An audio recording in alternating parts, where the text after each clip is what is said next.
Gauteng se skole is geskok. Honderde skole moet volgende jaar met minder onderwysers en minder geld klaarkom. Vandag gesels ek met Janelle Prinsloo, onderwysnavorser verbonde aan die Solidariteit Navorsingsinstituut om meer hieroor uit te brei en net te verduidelik wat dit beteken. Wel, kom ons begin by die begin. Want baie ouers hoor net van besnoeiings en toewysings, maar wat beteken dit eintlik? Wat presies het gebeur met die befondsing van Gautengse skole vir 2026? Wel, ek kan dit jou so verduidelik. Skole kry subsidies, dis openbare skole. So hierdie skole behoort, soos ons al in baie van ons kommunikasie gestel het, skole behoort aan gemeenskappe, maar skole is nie onafhanklik van die staat nie. 'n Openbare skool is steeds verbonde aan die staat en is steeds verbonde aan die departement van onderwys. Ja. En hierdie skole word elke jaar daar subsidies aan hulle toegeken wat hulle dan moet in staat stel om hulle om al hulle kostes te dek. Daar is elektrisiteit, water, instandhouding, al daai tipe van fondse of al daai tipe van operasionele kostes wat aangegaan moet word by 'n skool maandeliks wat dan ook gedek moet word. En subsidies of van hierdie subsidies word dan juis vir hierdie doeleindes aangewend sodat skole optimaal kan funksioneer en natuurlik gehalte onderrig aan hul gemeenskappe kan lewer. Janelle, daar word verwys na Quintile 5 skole wat nou die swaarste hierdeur getref word. Kan jy vir ons verduidelik wat is 'n Quintile 5 skool en hoekom word hierdie skole die hardste getref? Wel, ons kry 5 kwintiele, so die Quintile 5 skool is jou hoogste gradering van skole. En tradisioneel is 'n Quintile 1, 2 en 3 skool is die skole wat ons noem die sogenaamde no-fees schools. So dit is skole waar daar nie skoolfonds gehef word deur die skool nie. Maar jou Quintile 4 en 5 skole is nou weer skole waar skoolfonds gehef word. So met ander woorde, die ouers betaal hul maandelikse skoolfooie aan die skool en hierdie skoolfooie word dan nou gebruik om die skool, jy weet, se fondse aan te vul en dan aan die nodige uitgawes aan te gaan, operasionele kostes, die aanstel van beheerliggaam onderwysers word ook hier uitbefonds en so meer. Waar jou ander kwintiel skole is natuurlik 100% staatsbefonds. Nou, wat gebeur het met die sny van die subsidies is, tot op hede het 'n Quintile 5 skool min of meer R900 per leerder van die staat ontvang. Maar dit is nou, na 30 September, wat eintlik die afsnydatum was vir hierdie kommunikasie aan skole, is dit gesny na R315 per leerder. So ons sit tans met skole wat soveel soos R600,000 byvoorbeeld, selfs meer, maar gemiddeld van die staat ontvang het. En nou kyk na iets soos R400,000 'n maand. En ons het 'n hoof wat in ons studie aangedui het en reguit gesê het, maar ek kan elektrisiteit vir 4 maande bekostig. En dan is die geld op. So dit het 'n reuse impak op elke liewe ding wat by die skool gebeur. As ons aan elektrisiteit dink, ons het vakke soos rekenaar, toepassingstegnologie, verbruikerstudies en so meer. Jy het fisies elektrisiteit nodig om my oond aan te skakel of om my rekenaar aan te skakel. Nou kom jy in die eindeksamen, daai 4 maande is lankal verby. Hoe gaan jy eksamen op daai rekenaar skryf? Hoe gaan jy jou prakties doen in daardie verbruikerstudiesklas? Want daar is nie krag nie. So dit het 'n absolute negatiewe invloed op onderrig in die klaskamer en natuurlik op die hele skool as sulks. Dit is verskriklik om hierdie dinge te hoor en in jou verslag staan daar dat sommige skole tot 8 onderwysposte gaan verloor. Dit is baie slegte nuus, maar wat beteken so 'n verlies prakties vir 'n skool? Nou ek dink enige persoon wat in 'n werksomgewing staan sal verstaan dat as jy 'n sekere aantal personeellede het wat sekere take verrig en jy het 'n sekere aantal werk, dan word dit redelik verdeel onder almal en elkeen het sy taak en sy doel en weet die masjien is lekker geolie. Maar nou het ons in gevalle, en ek wil net noem dat hierdie verslag is saamgestel uit hoofde wat vrae ingevul het. So hierdie is nie getalle wat ons uit die lug uit geskep het. Dit is letterlik 'n hoof wat gesê het ons 8 poste by my skool weggevat. So nou sit jy met dieselfde hoeveelheid leerlinge en ek wil ook noem in sommige gevalle het ons kommentaar van hoofde gekry dat ons het meer leerders volgende jaar, maar daar is poste weggevat. So jy het dieselfde aantal leerders of jy het meer leerders. Maar skielik is daar 8 van jou onderwysers weg. So iemand moet hulle klasse oorneem. Iemand moet daai vraestelle opstel. Iemand moet al daai vraestelle merk, die boeke merk, die voorbereiding doen. 'n Ekstra span vat om hokkie af te rig of rugby af te rig of die debatspan of wat ook al. So die lading op onderwysers raak net al hoe meer en al hoe swaarder. En as jy nou kan dink, daai voorbereidingstyd, daai vraestel opsteltyd, daai tyd langs die sportveld, daai tyd wat jy vat om voor te berei vir jou les. En ek bedoel, jy lees nie die handboek en gaan staan vir die klas nie.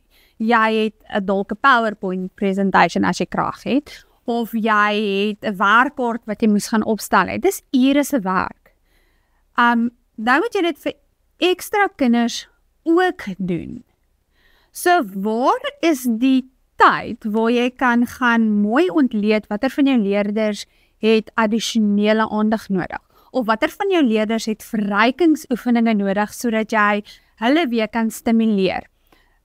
Jy kom in die klas, dan moet jy al hierdie werk doen. So jou gehalte onderrig nog voor jy mond opgemaak het vir die kinders, het jou gehalte van onderrig klaar laer geraak net as gevolg van die kapasiteit van daai onderwyser wat eintlik oor hulle limiet is. So natuurlik hoor ons nou dat dit 'n groot impak op onderwysers het, maar ook op die eind, soos jy gesê het, die gehalte onderrig wat ons kinders gaan kry. As daar minder onderwysers en groter klasse is dit natuurlik 'n impak op die gehalte van onderrig, soos jy sê. Nou, wat sê die data oor hoe hierdie besnoeiings leeruitkomste en gehalte van onderrig gaan beïnvloed? Kyk, deur die bank het die hoofde aangedui dat gehalte onderrig absoluut bedreig word deur hierdie finansiële besnoeiings en deur die onderwysposte wat dan ook negatief daardeur geraak word, onderwysers wat, en ek wil dit ook net noem, verplaas word waarskynlik, want die ALR het pertinent gesê geen pos word gesny. So as onderwysers of hoofde kennis ontvang het dat poste verminder word, dan beteken dit daai onderwyser gaan na 'n ander skool verplaas word. So dit het 'n ongelooflike uitwerking in die klassituasie, want nou moet jy, natuurlik jy het minder onderwysers, so die kinders word per onderwyser verdeel, so jy het nou meer kinders in 'n klaskamer. En ek dink, enige onderwyser, selfs ouer, ek weet, hoekom sit ons kinders in skole waar ons weet daar klein klasse is, want ons weet individuele aandag is ongelooflik belangrik vir onderrig. Dissipline lei absoluut daaroor. As jy in 'n klas instap waar daar 20 kinders in is, teenoor 'n klas waar daar 50 is, gaan jy duidelik die verskillende dissipline kan sien. Dit is moeiliker om 'n klas van 50 se aandag te rig en te behou as wat dit is vir 'n klas van 20. In 'n klas van 20 is dit baie makliker om deur te stap en agter te kom en in die verloop van die les te kan sien watter kinders kan aangaan met die werk en watter kinders moet terwyl die klompie met die werkkaart aangaan eintlik net weer 'n keer luister of juffrou moet net weer 'n keer met hulle gaan gesels dat hulle net absoluut die konsepte kan snap. Hoe doen jy dit in 'n klas van 50? So behalwe vir die administratiewe las en wat op hierdie onderwysers geplaas word, plaas jy nou hulle in 'n situasie waar hulle letterlik nie by elke kind in 'n periode kan uitkom nie. En dus is daar geen vangnet meer wat geskep word waar jy enige kind met 'n leergeremdheid of 'n agterstand kan onderskep nie, of jou jou leerder wat weer vinnig snap en gestimuleer moet word, daardie ekstra aandag kan bied nie. So baie skole sê ook nou dat hulle nie meer eenvoudige dinge soos handboeke of drukwerk of remediërende klasse kan bekostig nie. Hoe ernstig is die finansiële druk op skole en wat beteken dit vir dinge soos sport en kultuur en remediërende klasse?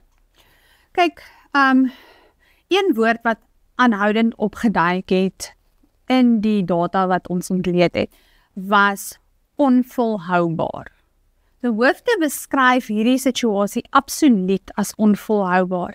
Onvolhoubaar beteken dood eenvoudig, iewers gaan ons in 'n doodloopstraat opeindig. Hierdie model gaan nie vir ewig kan aangaan nie. En ek dink om dit te verduidelik, behalwe vir die geld van die staat wat nie inkom nie, is ons moet onthou dat ouers wat skoolfonds betaal ook onder druk is. Almal van ons in hierdie land op hierdie stadium het een of ander vorm van finansiële druk. Nou, jy moet jou kinders op skool betaal, jy moet kos koop, jy moet jou kar betaal, jy moet diesel ingooi, al daai tipe van goed, ekstra wiskunde klasse. So hoor skoolfonds raak, hoe moeiliker raak dit vir ouers om by te bring. En ons sien dit ook, want in ons skole het ons baie keer 40-50%, daar skole wat tot 60% van ouers het wat aansoek doen vir subsidies. Dan is dit by kwintiel 5 skool, wat eintlik 'n skool is wat veronderstel is om 'n gemeenskap te dien wat meer welvarend is volgens die departement se definisie. Maar dit is nie die realiteit nie. So as ons nou hierdie minder fondse het en ons het dan nog minder onderwysers, dan gaan ons skole moet begin besluite neem. Gaan ons die afrigter vir die eerste rugby span wat ons R1000 'n maand kos, omdat ons vir ons kinders wat daardie talent het werklik wil ontwikkel, daai geleentheid wil bied, of gaan ons 'n BL wiskunde juffrou aanstel want ons het nie meer genoeg onderwysers om al die kinders, daar's ook nie eers plek in die klas nie. Jy weet, dis verskriklike onregverdige besluite wat gemaak moet word. 'n Remediërende pos is baie keer 'n spesialispos. Baie onderwysers gee ekstra klasse en so aan, maar as jy werklik gaan kyk na jou kinders met groot agterstande wat spesiale hulp nodig het, dan is dit baie keer iemand wat aangestel word wat hierdie intervensieprogramme doen, wat hierdie ekstra klasse aanbied. En as daar nie 'n pos voorsiening daarvoor is deur die departement nie en daar's nie genoeg inkomste in die skool nie, dan gaan daar nie 'n onderwyser wees wat daardie kind kan help nie. So op die einde van die dag, of jy nie handboeke kan koop nie, of jy nie elektrisiteit kan betaal nie, of jy nie 'n onderwyser kan aanstel nie, of jy nie 'n afrigter kan aanstel nie, want onthou, 'n holistiese ontwikkeling, iemand wat 'n talent het vir 'n sport of vir 'n kultuuritem, vir 'n koor, 'n dirigent wat dalk deur 'n beheerliggaam aangestel het. Dit is 'n holistiese prentjie, dit is deel van gehalte onderwys. Op die einde van die dag gaan al daai goed daaronder lê en gaan jy jou hele gehalte van dit wat jy kan bied en dit wat jy vir die ontwikkeling van 'n kind kan beteken, lê daaronder. Ek weet dit is vir my baie sleg om hierdie dinge te hoor, maar ek dink dit maak ouers en onderwysers veral baie senuweeagtig. Maar wat is die volgende stap om hierdie krisis te voorkom en wat is ons langtermynstrategie? Kyk, ek moet sê, daar is skole waarvan ek gehoor het, wat reeds vir die departement, jy weet, wat skrywers gerig het en sê het, maar hierdie kommunikasie is nou die spertyd, en dit is nie volgens prosedure nie en so meer, wat so 'n bietjie teruggedruk het, en daar is van hulle postes teruggeskryf en so meer. So ek dink, daar is definitief maniere om dit te werk, as die departement self hardkoppig bly, dan lê die eintlike antwoord, maar waar die antwoord nog elke keer vir elke krisis gelê het. En dit is in die gemeenskap self. Ouergemeenskappe, skoolgemeenskappe, skoolbestuurspanne. Die enigste oplossing is eintlik om hande te kan vat en te kan ondersoek instel en te kyk maar as die staat met sy toenemende vyhandigheid en toenemende druk ons op 'n plek dwing waar ons dink dis onvolhoubaar. Hoe kan ons hande vat? Hoe kan ons by hierdie skool sê maar ons wil 'n volhoubare model daarstel? Wie kan ons help? As ons nie die kennis in ons gemeenskap het nie, na watter instelling of na watter persoon van kennis kan ons uitreik om hande met ons te vat en te sê, maar ons gaan hierdie skool staatsbestand maak. Ons gaan bly bou aan 'n toekoms vir ons kinders. Ons gaan nie kompromieë aangaan oor gehalte onderrig nie. Daar is dalk, ons kan dalk nie skoolfonds verskriklik baie lig nie, maar daar is dalk ander maniere wat ons kan identifiseer in ons unieke situasie waar ons kan sê, maar ons gaan nie meer op die staat aangewese wees hiervoor nie. Hierdie is vir ons 'n proses waar ons minder en minder en minder staat en meer self. Jy weet, dit hoef nie reuse spronge te wees nie. Reuse spronge is moeilik. Reuse spronge is wat ons laat dink dat dinge onvolhoubaar is. Maar klein treetjies, skole wat dit reeds gedoen het, skole wat kreatiewe maniere gevind het. Jy weet, as ons binne in ons skoolgemeenskappe begin hande vat, is ek seker kan ons op 'n manier 'n wyse vind om onsself staatsbestand te hou.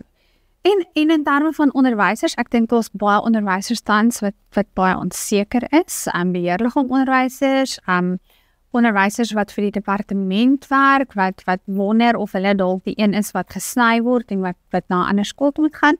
Maar ek dink daar kan ek ook net sê, weet, ons by die Solidariteit Onderwysnetwerk is tans besig om intensief ondersoek in te stel. Ons is besig om met ons regspan te konsulteer en te kyk watter remedies kan ons volg, waar kan ons dit stuit, waar kan ons help, waar kan ons betrokke raak, want die behoud van ons onderwysers, beide beheerliggame en beide departementeel, is ons bitter belangrik, want op die einde van die dag is dit die hart van ons gemeenskap, ons onderwysers, ons skole, en dit is so 'n cliché, maar ons toekoms is ons kinders, en dit gaan eintlik oor die beste belang van hulle. Baie dankie vir jou tyd, Janelle. Dit is duidelik dat hierdie nie net 'n begrotingskwessie is nie, maar dat dit iets is wat ons Gautengse skole direk raak. Hou gerus Solidariteit se sosiale media platforms dop vir meer inligting hieroor en laat weet in die kommentaar wat jy hiervan dink.